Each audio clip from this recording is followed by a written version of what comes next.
یا اللہ یا کریم یا عظیم یا غفور یا شکور یا ودود.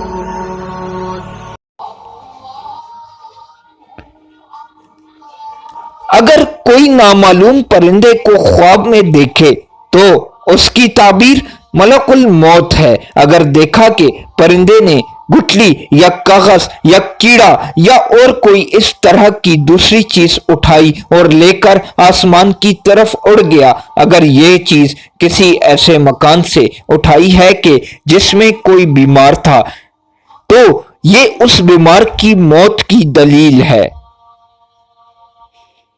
اگر کسی نے دیکھا کہ پرندہ اس پر آ گرا ہے تو سفر پر دلالت کرتا ہے.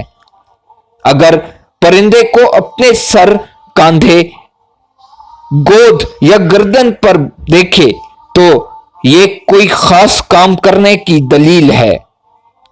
اگر پرندہ سفید تھا تو دلیل ہے وہ کام صاف ہے، اور اگر وہ پرندہ کسی اور رنگ کا ہے تو یہ اس عمل کے مختلف ہونے اور صاف نہ ہونے کی دلیل ہے.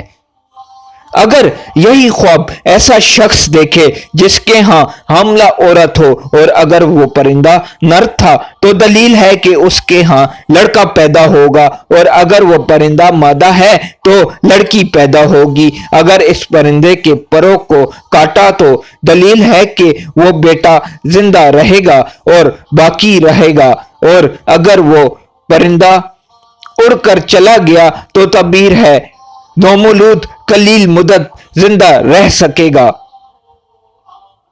بڑے پرندوں کی تعبیر بادشاہ، وزراء، علماء، اہل کسب و غنا ہوتی ہے، اور پانی کے پرندوں کی تعبیر ایسے اشراف ہوتے ہیں جو دو اطراف کی سلطنت کے مالک ہوتے ہیں، اور بعض مرتبہ اس کی تعبیر بحری اور بری مسافر بھی ہوتے ہیں.